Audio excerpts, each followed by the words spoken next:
Bet horse racing on DRF Bets. We'll match your first deposit of $200. Get free expert picks and past performances, plus weekly cash back. All from Daily Racing Form, the most trusted name in horse racing. Hi everybody, Mike Beer here. We have two stakes races going long on the turf on Saturday at Gulfstream Park. The first of those, race number 6, is the Via Borghese. This is for fillies and mares. They're going to go 1 3/8 miles on the turf course there at Gulfstream Park. The purse is $100,000. And here's your field of 8 fillies and mares. No stakes winners in this field as of yet. Somebody's going to emerge from this race with their very first stakes victory. And, it'll be very interesting to see who it is, because I feel like more than anything else, it's sort of a well-matched field, certainly towards the top. There are a couple of horses in here who I personally thought were pretty difficult to make a serious case for. And it's hard to get separation among the sort of more logical runners in here. Price is going to be very important from a wagering perspective. Trip is going to be very important just from an overall idea of how this race is going to be run. We'll take a look at the Timeform US Pace Projector. 3 horses sort of clustered toward the front here, according to Timeform US. No advantage to front runners or closers.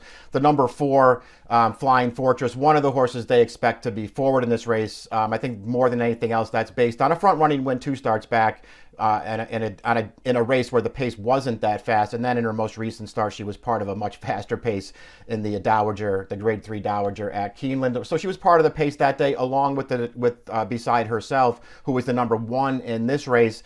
They also have the number 5 Starship Malamar up there. I didn't really see Starship Malamar going forward in this race, although the longer distance could sort of bring her into play earlier.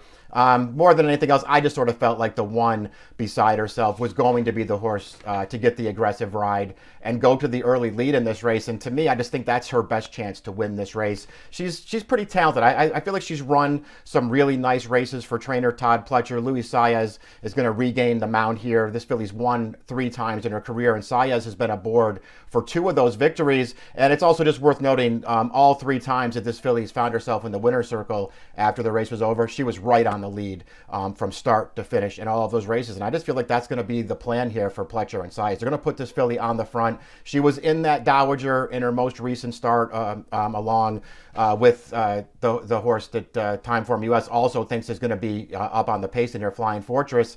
And they both just I think they sort of hooked up a little bit early in that race. It didn't look like either rider necessarily wanted to hook up in there, but they wound up going forward and sort of racing clear of the rest of that field, and they both got very tired through the stretch. A good horse won that race in Temple City Terror. This is an easier spot for these 2 horses, I think, beside herself, just by virtue of the fact that she drops into an easier race here and I think has a real chance to make the early lead. The distance to me is no problem for her. I think all those things just sort of conspire to make her a pretty dangerous horse in here. And in some ways, I feel like she could be the horse to beat in here. The blinkers will be off for this race. Champagne Ivy is the number 2, and she's going to step back up in class here after being claimed for $30,000 out of her most recent start. But look at a replay of that most recent start right now. This race that we're watching really has no bearing on what's going to happen on Saturday. This is on the all-weather surface. Again, it's a 35 claimer. It's going 1 70 miles. She's second best in here as the favorite. You're not really judging her off of this race. You're judging her off of what she's done on turf so far. And what she's done on turf so far is, at the end of the day, just sort of not really be very good. She's going to have to improve a lot to win this race. I still think distance is a question for her. Obviously, class is a question for her.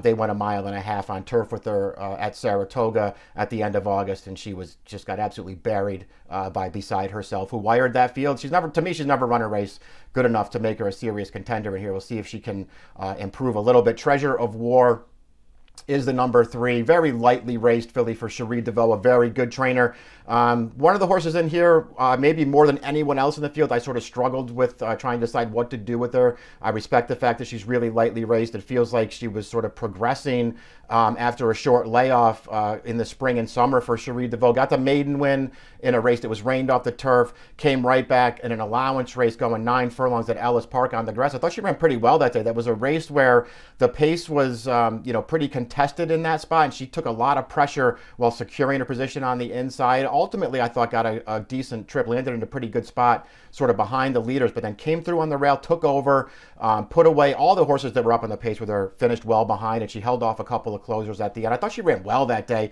Her very next start, and the only other time that she's run on turf since that maiden win. Came in the Virginia Oaks. She didn't run well that day. She had a pretty good trip as far as I could tell, saving ground all the way, and just was no match for those horses. That was a pretty live race, though, the Virginia Oaks. Second through sixth finishers, I believe, all came back to win their next starts. It was a pretty good race. This horse did not run well that day. Her most recent start, kind of back on track, and another race rained off the turf.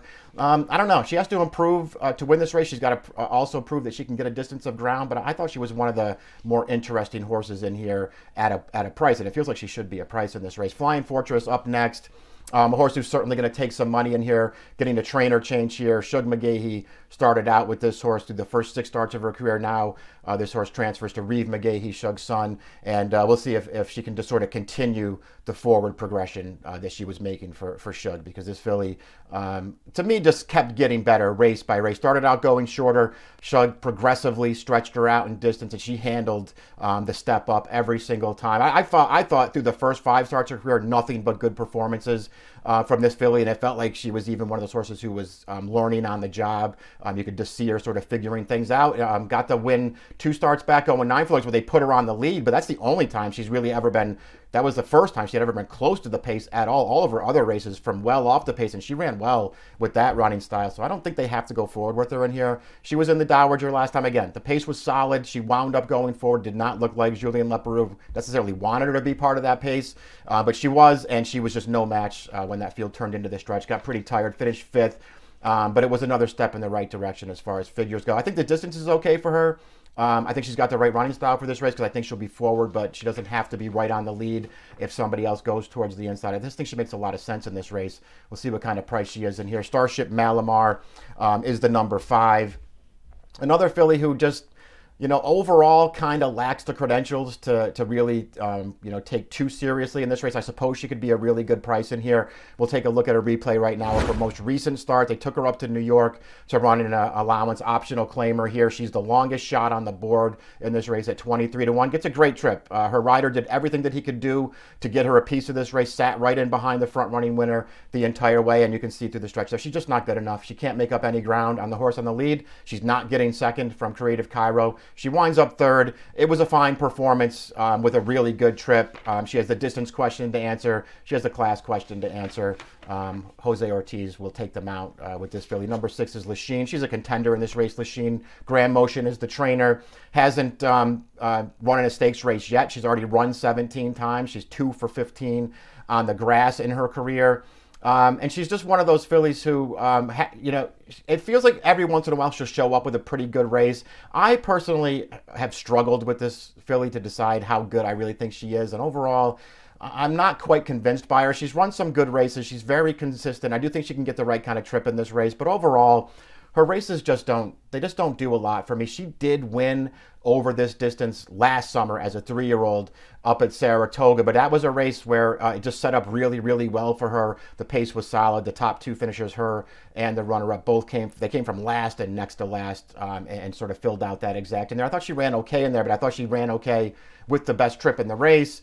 And, her other races are fine, but, I'm not really sold on her, and I didn't think she'd be a great price in this race. So I kind of wanted to look elsewhere, but she's clearly a horse that you have to take seriously in this race. Viburnum is up next in here, a filly who's she'll occasionally run a good race. Another filly, not a stakes winner as of yet. They've run her in a few stakes races, but she is stakes placed at Kentucky Downs last September over yielding turf in the Dueling Grounds Oaks. She finished second at a pretty big price that day.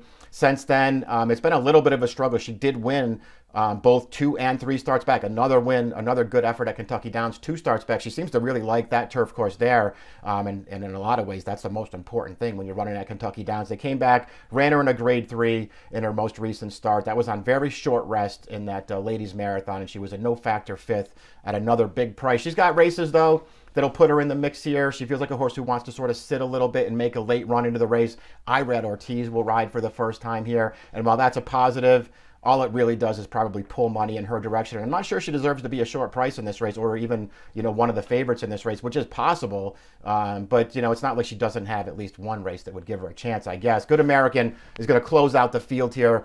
European Shipper, 3-year-old filly, very lightly raced. Reeve McGahee will also train this filly, who, more than anything else, I can't say that I'm in love with any of her races.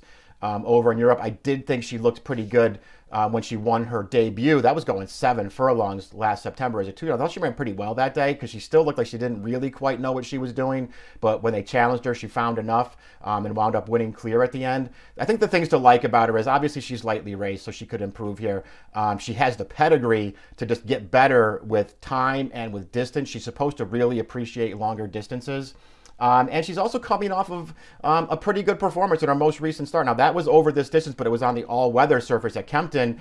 And she did run pretty well in that race. I'll say this about that race. She ran well while given a really good ride by her jockey. She was sort of towards the back of the pack most of the way in there, and he just saved every inch of ground with her, never left the inside, and worked out a clean run for her through the stretch. And she did finish in there. She came with a good run to finish second. The horse that beat her, however, also came from the back of the pack down the outside and outfinished this filly for second. She ran well in there, but she didn't really have an excuse not to win. I do think she can get better in here. I think she's one of the horses that you really want to consider. I think it's going to be very interesting to see how much money Good American takes.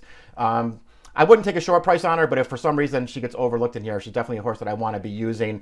Sort of a very interesting and I think wide open kind of race here in the Via Borghese, although there are some horses who I just don't get at all in here. We'll put the picks up there now. And I'm going to actually stick with the 2 McGahee horses in here, and I put the number 4 Flying Fortress on top. I just trust her more than just about anybody else in the field. I do think there's still potential here. I think she's going to be able to take another step forward in here, which is going to be key. And I like that she can just sit off the pace a little bit and maybe run a good race that way, which I'm not sort of really convinced that Beside Herself can do. And I think Beside Herself to 1 is also a major play in here. But I'm going to take the 4. I went 4, 8, 1, and 3 in the Via Borghese. Again, it's the first of 2 stakes races on the turf on Saturday at Gulfstream Park. This one goes as race number 6. The approximate post time will be 2:39 Eastern time. Good luck.